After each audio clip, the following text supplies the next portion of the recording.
कठिन जिंदगी आपका इम्यून सिस्टम बहुत शानदार कर देती है।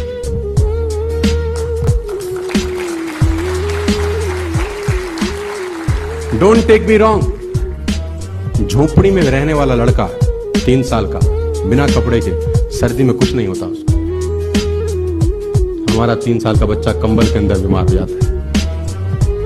इम्यून सिस्टम तो तकलीफें आपका इम्यून सिस्टम सॉलिड कर देती है। नहीं माय डियर फ्रेंड्स, टाइम सबके पास वही है यार। इसी 24 घंटे के अंदर अब्दुल कलाम हो गए यार, इसी 24 घंटे के अंदर तेंदुलकर हो गए, लता मंगेशकर हो गए, और दुनिया भर के एग्जाम्पल है। तुम्हारे पास भी वही 24। कदर करना समय की। देखो कहते हैं कि 2 तरीके से आदमी बदलता है, या खुद बदल जाए या समय उसको बदल देता है। लेकिन मैं आपको बता दूं कड़वा शब्द, खुद बदल गए तो ठीक, समय ने बदलाना तो बड़ी तकलीफ होगी है।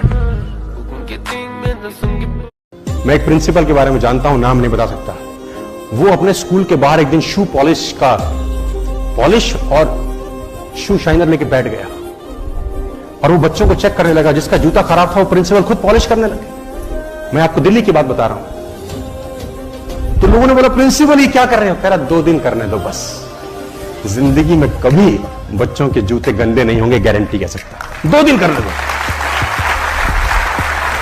आपको जिंदगी में कामयाब होने के लिए ना तो स्मार्ट होना जरूरी है, ना इंटेलिजेंट होना जरूरी है, ना पढ़ा लिखा होना जरूरी है, ना बहुत क्लेवर होना जरूरी है, ना बहुत बुद्धिमान होना जरूरी है। क्योंकि लॉयन के पास ये एक्टिविटीज नहीं है। Still is the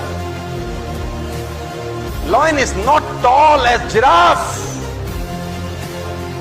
not heaviest than a elephant, not clever than a fox, still he rules the जंगल।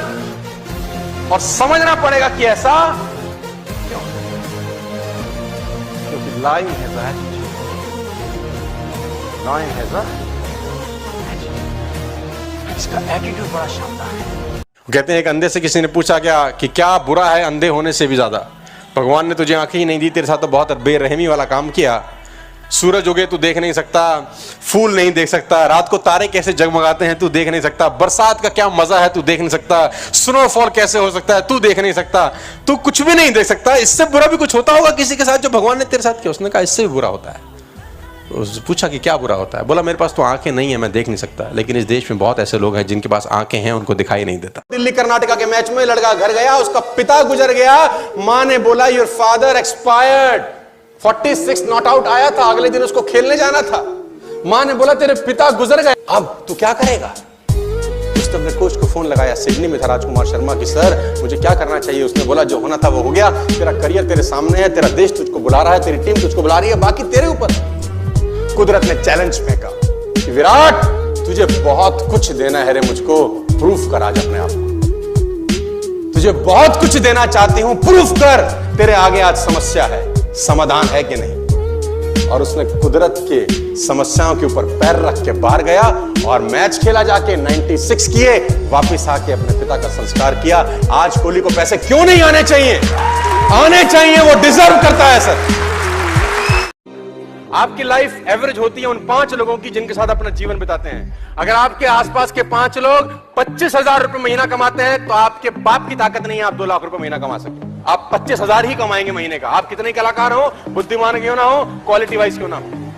हाँ, अगर आपके आसपास के 5 लोग, आपके दोस्त 1 लाख रुपए महीना कमाते हैं, मैं चैलेंज कर सकता हूं 6 महीने के बाद आप 1 लाख रुपए कमा रहे हैं। संगत उन लोगों की बनाए जो आगे सोचते हैं, आगे बढ़ते हैं।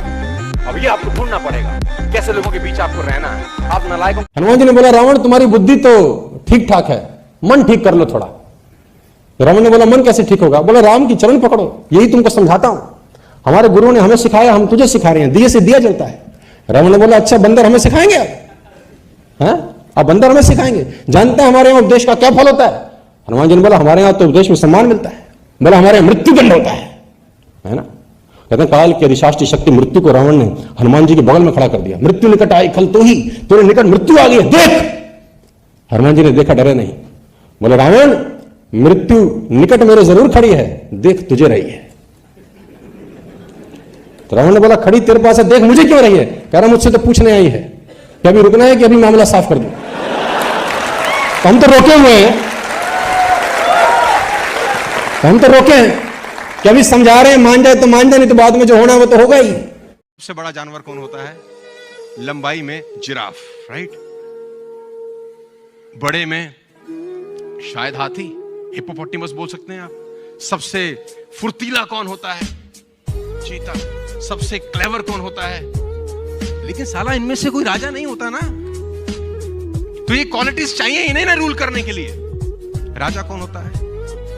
उसमें ऐसी कोई क्वालिटी नहीं है, ना ऊंचा है, ना भारी है, ना फुर्तीला है, ना क्लेवर है।